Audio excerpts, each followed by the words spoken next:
The Great Bible, Job, the 20th chapter. Then answered Sophar, the Naamatite, and said, For the same cause do my thoughts compel me to answer. And why? My mind is ready within me. I have sufficiently heard thy checking and reproof. Therefore am I purposed to make answer after mine understanding. Knowest thou not this, namely, that from the beginning, ever since the creation of man upon earth, the gladness of the ungodly hath been short, and that the joy of hypocrites continued but the twinkling of an eye? Though he be magnified up to the heaven, so that his head reacheth unto the clouds, yet at a turn he perisheth for ever, insomuch that they which have seen him shall say, Where is he? He shall vanish as a dream, so that he can no more be found, and shall pass away as a vision in the night, so that the eye which saw him before shall have no more sight of him, and his place shall know him no more. His children shall be fain to agree with the poor, and his hands shall restore them their goods. From his youth his bones are full of pleasures, but now shall it lie down within him in the earth. When wickedness was sweet in his mouth, he hid it under his tongue. That he favored, that would he not forsake, but kept it close in his throat. The bread that he did eat is turned to the poison of serpents within his body. The riches that he devoured shall he break again, for God shall draw them out of his belly. He shall suck the gall of serpents, and the adder's tongue shall slay him, so that he shall no more see the rivers and brooks of honey and butter. The thing that other men have labored for shall he restore again, and shall not eat it up. Great travail shall he make for riches, but he shall not enjoy them. And why? He hath oppressed the poor, and not helped them. Houses hath he spoiled, and not builded them. His belly could never be filled, therefore shall he perish in his covetousness. There shall none of his meats be left behind, therefore shall no man look for his prosperity. When he had plenteousness of everything, yet was he poor, though he was helped on every side. For though the wicked have never so much to fill his belly, yet God shall send his wrath upon him, and cause his indignation to reign over him, so that if he flee the iron weapons, he shall be shot with the steel bow. The arrow is taken forth, and gone out of the quiver, and a glistering sword through the gall of him. Fear shall come upon him. There shall no darkness be able to hide him. An unkindled fire shall consume him, and look what remaineth in his house, it shall be destroyed. The heaven shall declare his wickedness, and the earth shall take part against him. The substance that he hath in his house shall be taken away, and perish in the day of the Lord's wrath. This is the portion that the wicked man shall have of God, and the heritage that he may look for of God, because of his words.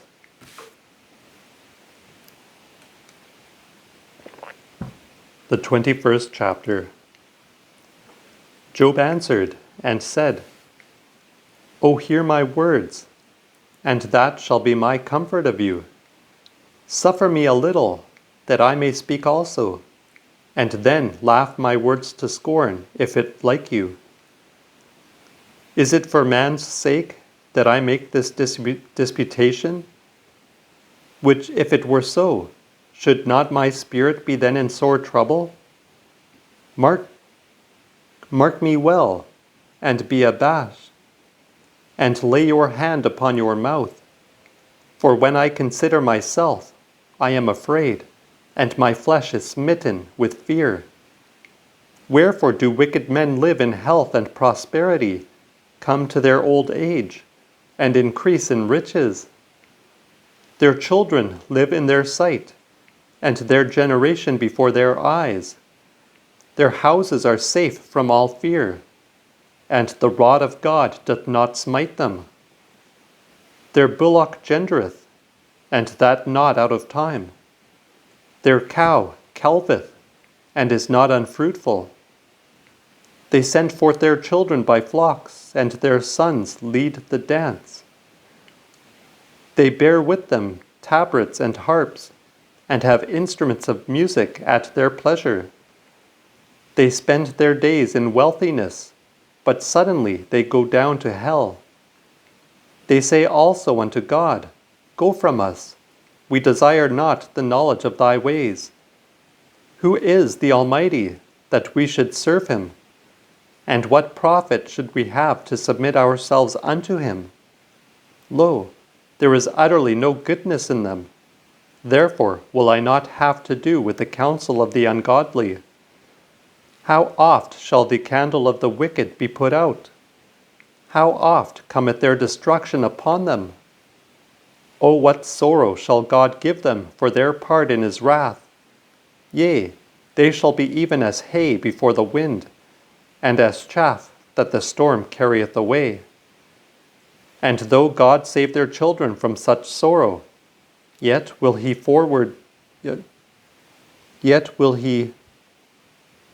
so reward themselves that they shall know it.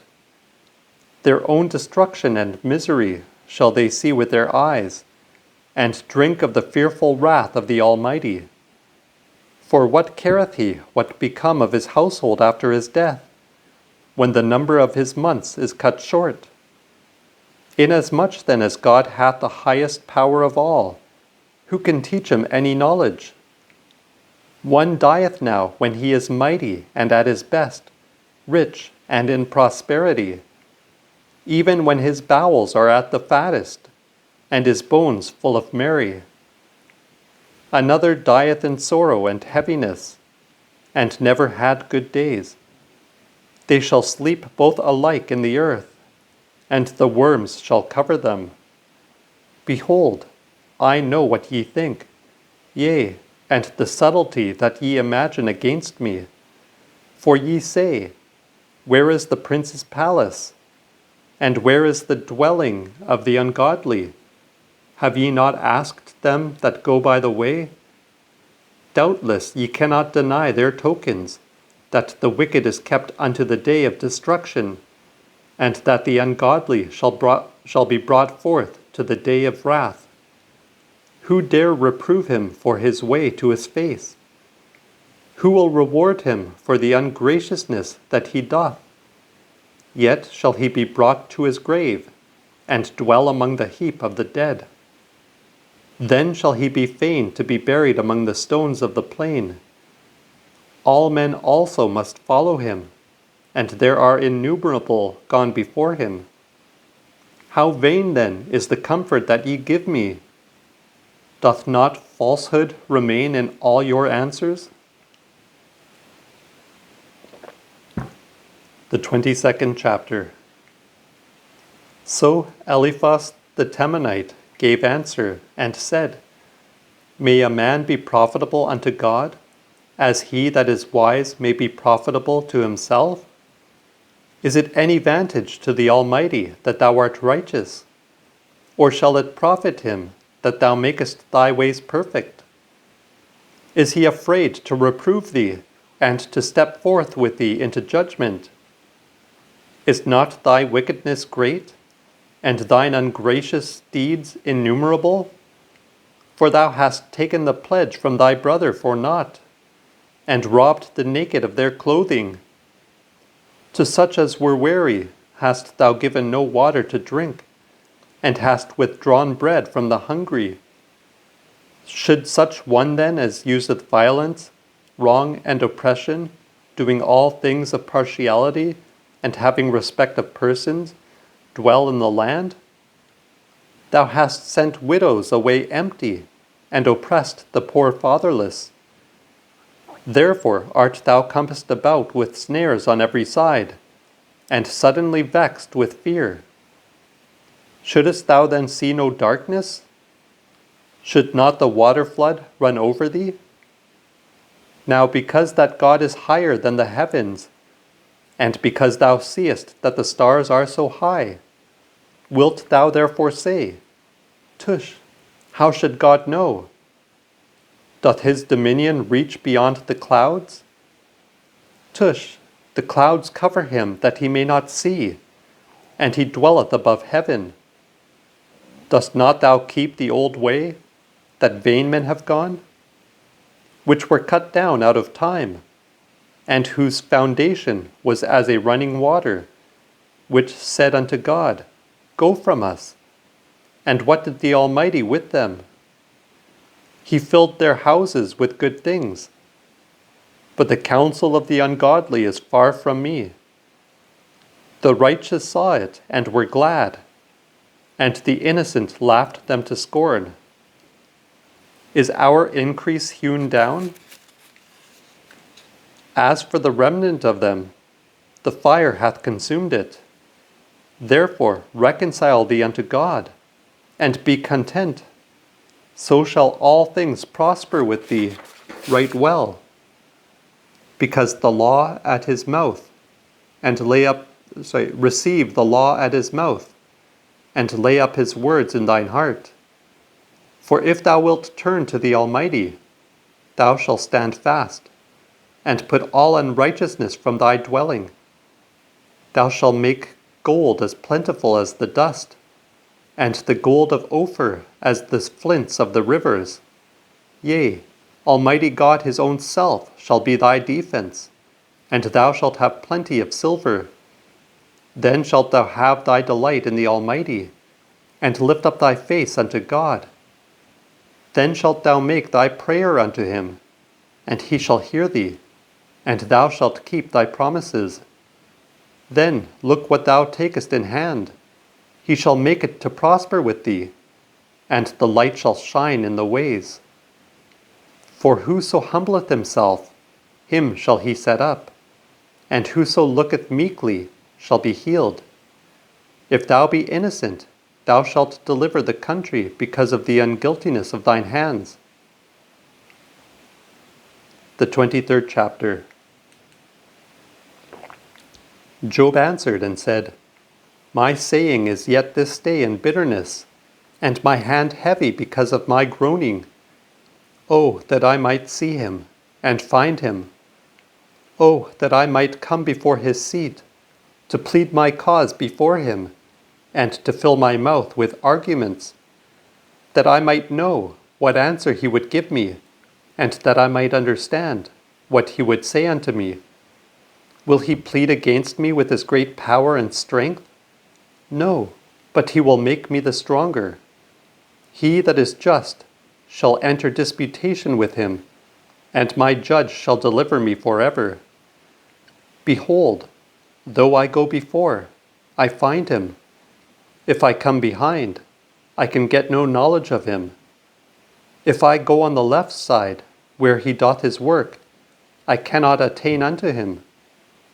Again, if I go on the right side, he hideth himself, that I cannot see him. But as for my way, he knoweth it, and trieth me as the gold in the fire. My foot doth keep his path. His highway have I holden, and will not go out of it. I will not forsake the commandment of his lips, but look what he charged me with his mouth, that have I shut up in my heart. He is still at one point, and who will turn him back? He doth as him listeth, and bringeth to pass what he will. He performeth the thing that is appointed for me, and many such things doth he. This is the cause that I shrunk at his presence, so that when I consider him, I am afraid of him. For insomuch as he is God, he maketh my heart soft. And seeing that he is almighty, he putteth me in fear. Thus cannot I get out of darkness, neither hath he covered the cloud from my face.